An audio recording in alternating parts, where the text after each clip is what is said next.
오늘 아침을 여는 말씀은 에스겔 20장 1절에서 5절 말씀입니다. 일곱째 해 다섯째 달 열째 날에 이스라엘 장로 여러 사람이 여호와께 물으려고 와서 내 앞에 앉으니 여호와의 말씀이 내게 임하여 이르시되 인자야 이스라엘 장로들에게 말하여 이르라. 주 여호와께서 이렇게 말씀하셨느니라. 너희가 내게 물으려고 왔느냐. 내가 나의 목숨을 걸고 맹세하거니와 너희가 내게 묻기를 내가 용납하지 아니하리라. 주 여호와의 말씀이니라. 인자야 내가 그들을 심판하려느냐. 내가 그들을 심판하려느냐. 너는 그들에게 그들의 조상들의 가증한 일을 알게 하여 이르라. 주 여호와께서 이같이 말씀하셨느니라. 옛날에 내가 이스라엘을 택하고 야곱 집의 후예를 향하여 내 손을 들어 맹세하고 애굽 땅에서 그들에게 나타나 맹세하여 이르기를 나는 여호와 너희의 하나님이라 하였노라. 아멘. 에스겔 20장은 하나님께서 이스라엘의 과거 역사를 통해 나타난 그들의 범죄를 상기시키시며 그들을 심판하시지만 결국 그들을 구원하신다는 소망의 이야기를 전해주고 있습니다. 본문 1절과 31절은 이스라엘 장로들이 여호와께 물으려고 왔는데 하나님께서 그들이 묻는 것조차 용납하지 않겠다고 말씀하십니다. 이 말은 대답을 거절한다는 의미뿐 아니라 하나님께 나와 강구할 자격조차 주지 않겠다는 말입니다.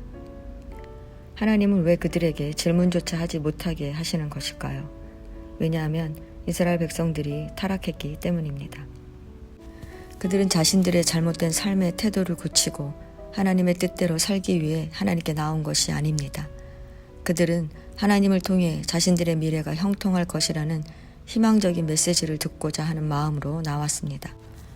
그래서 하나님은 그들에게 질문조차 하지 못하게 하겠다는 것입니다.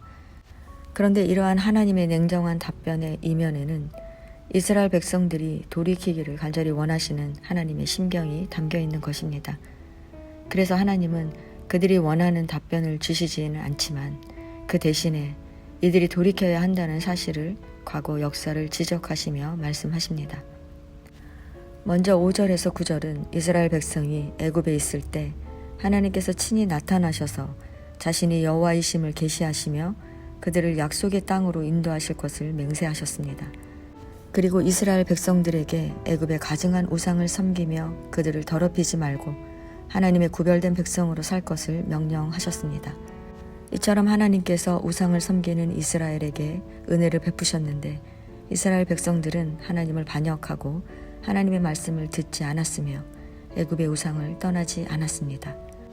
10절에서 26절은 하나님께서 이스라엘 백성을 애굽에서 구원하여 광야에 이르게 하시고 그들에게 율법과 안식을 지킬 것을 명하셨다고 말합니다. 이는 그들이 하나님을 알아 생명과 복을 누리게 하기 위함이었습니다. 그러나 이스라엘 백성들은 광야에서 하나님의 율법을 무시하고 안식일을 지키지 않았습니다. 27절에서 29절은 하나님께서 이스라엘의 반역이 광야에서 끝나지 않고 약속의 땅에서도 여전히 지속되고 있음을 설명하십니다. 그들은 하나님의 율례와 계명을 지키지 않으며 하나님 앞에서 죄를 지었습니다. 그들이 얼마나 하나님께 불순종했는지 30절에서 32절은 아들을 불에 태워 드리는 끔찍한 일까지 저질렀다고 말합니다.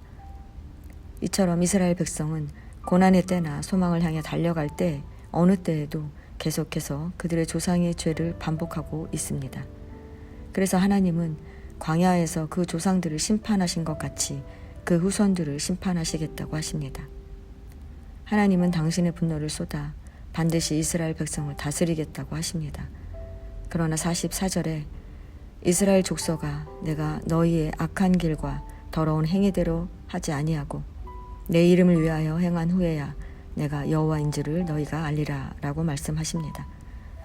이는 하나님께서 이스라엘 백성이 지금껏 행해온 행위대로 그들에게 동일하게 갚았다면 그들은 아예 존재하지도 않았다는 것입니다. 하나님은 그들의 악한 길과 더러운 행위대로 즉각적으로 심판하지 아니하시고 자신의 영예로운 이름을 위하여 그들에게 오래 참으시고 포로되어 흩어졌던 땅으로부터 다시 모아 들이십니다. 이러한 과정을 통해 그들은 약속을 신실하게 이루시는 하나님을 깨달아 알게 되는 것입니다. 성도 여러분, 우리는 어떻습니까? 이스라엘 백성들처럼 여전히 죄를 끊어내지 못하면서 하나님의 은혜만을 구하고 있지 않습니까? 하나님은 우리를 사랑하시기 때문에 죄 가운데 있는 우리를 찾아오셔서 우리를 구원하시는 신실한 분이십니다. 우리가 이렇게 신실하신 하나님을 바로 안다면 우리는 우리의 삶이 하나님을 기쁘시게 하는 삶으로 살고 있는지를 자꾸 돌아보게 됩니다. 그리고 우리의 삶이 하나님을 기쁘시게 하는 삶으로 변화되게 되는 것입니다. 그래서 우리는 죄에 넘어지는 연약한 존재이지만 다시 하나님의 말씀에 귀 기울이며 순종하며 살아가게 되는 것입니다. 성도 여러분, 우리를 구원하시기 위해 멈추지 않는 사랑으로 다가오시는 하나님의 은혜를 값싼 은혜로 만들지 마시기 바랍니다. 우리는 이스라엘 백성이 하나님을 알지 못해 죄의 고리를 끊어내지 못했던 것을 가슴에 새기고 하나님을 알도록 힘써야 합니다. 왜냐하면 우리가 하나님을 알수록 우리는 감사하며 살게 되기 때문입니다. 우리가 하나님을 알수록 우리는 죄와 결별하고 말씀에 순종하며 살아가게 되기 때문입니다. 말씀으로 하루를 시작하시는 성도 여러분, 하나님의 뜻은 말씀대로 순종하며 사는 것입니다.